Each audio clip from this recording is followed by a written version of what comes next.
Good morning, Year 5.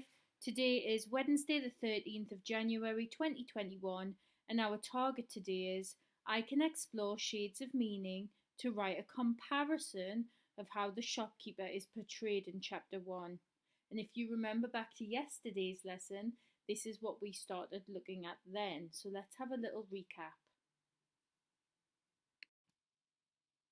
So, what did the text tell us about the shopkeeper's character? And normally, if we were in class, I'd be getting ideas from you, but I'm hoping you can just look back at your work yesterday and have a look at the quotes and adjectives that you picked out. This was my example. So, I've got 3 positive, 3 negative. So, my positives are that he is described as having a handsome face, he disguises a smile, and he allows Daniel to stay in the shop. And obviously, I found a quote to justify that. I haven't just made it up. And then my 3 negative, he has eyes the colour of thunderclouds. His voice startles Daniel, which means it must be a little bit scary. And he frowned. Okay? Now, my question to you is what adjectives could be used to describe the shopkeeper in the beginning? I've given you 4 examples. I've got mad, angry, cross, and disturbed. Can you think of some more? So just bullet point a little list of the adjectives that could be used to describe the shopkeeper in the beginning. Next, I want you to think about how this changes and what adjectives could be used to describe him once he's found out that Daniel's an orphan, because it does change. My 4 examples are he's more understanding, he's interested, he is kind, he's empathetic, which means he understands how Daniel's feeling. Can you think of some more? So maybe just 3 or 4 examples of each, and then we are going to have a look at some shades of meaning. Right, let's have a look at shades of meaning. Here we have 2 sentences. We have got the car bumped into the wall and the car smashed into the wall. Now, in both of these sentences, the car hit a wall. But which sentence made the accident sound worse? Which do you think? And I hope you were all thinking smashed. Because if the car bumped into the wall, you know it hit the wall. But if it's smashed into the wall, you know that's with force. Almost like the little clip art in the bottom there. And this is what we call shades of meaning. Although words can mean the same, they have a different impact on the reader. Okay? So let's explore this with adjectives. Who do you think is the most annoyed? Ahmed was cross, Abby was irate, or Jack was furious? Which child do you think is the most annoyed?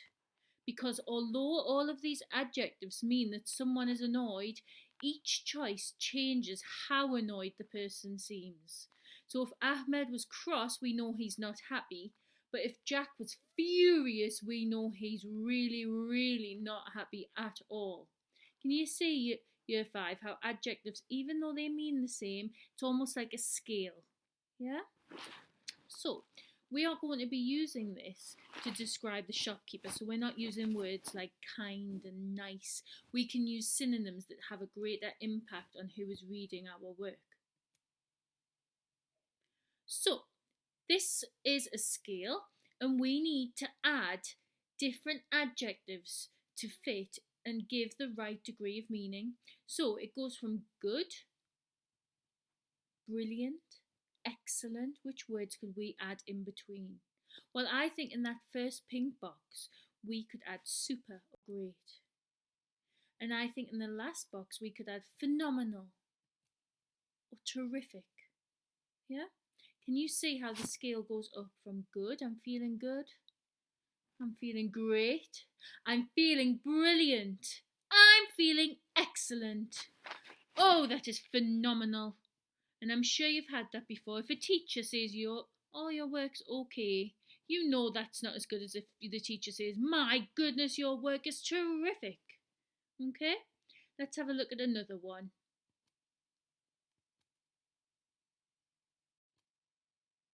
Sad. Upset. Then we've got 2 empty boxes. Then we've got despondent. So there is a difference between if someone's just a bit sad or whether they're despondent. And I filled my boxes with miserable and depressed. Why might you choose to use one particular word rather than another within your writing? Well, it's to have the greatest impact and to show just how sad somebody's feeling. So, this is your task now. Your task is to create your own shades of meaning.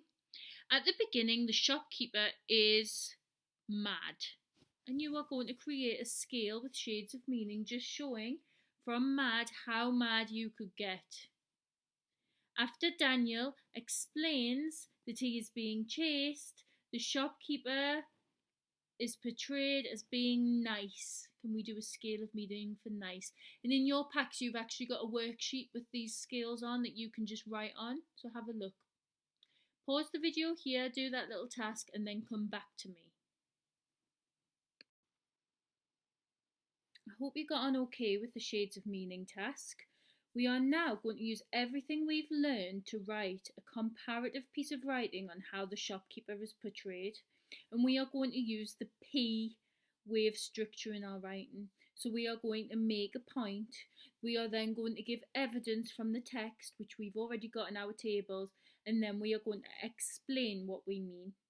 Okay, and I've written an example because how I would like you to structure this in your books is a little introduction, just a sentence or two, then a paragraph explaining how the shopkeeper is portrayed at the start, so your positive points, and then a little paragraph on how the shopkeeper changes, how he's portrayed once he knows that Daniel is an orphan and being chased. Okay, so let's have a look at an example of what I mean.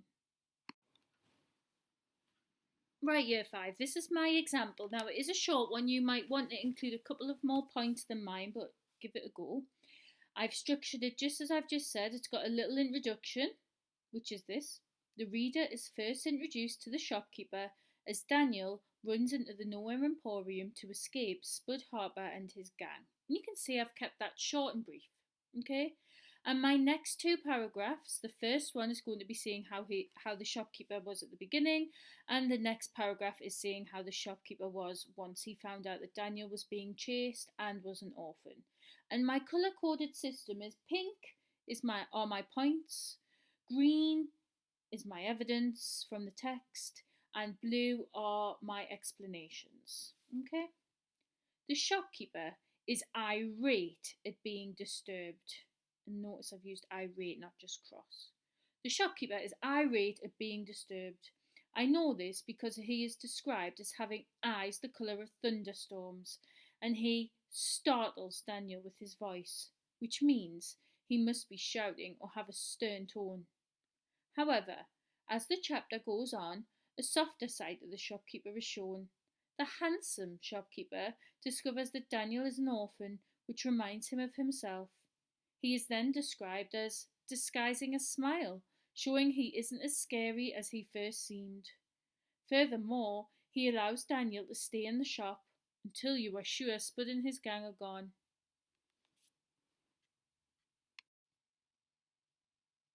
Okay, I hope you've managed okay with that comparison task. Don't worry too much because I do know that is tricky to do, as long as you've had a good try, and I will have a look on Friday and give you some feedback. What I need you to do before tomorrow's English lesson is to read chapter 2, and I'm going to let you do that yourself. So before tomorrow's English, don't forget to read chapter 2. Thank you, year 5.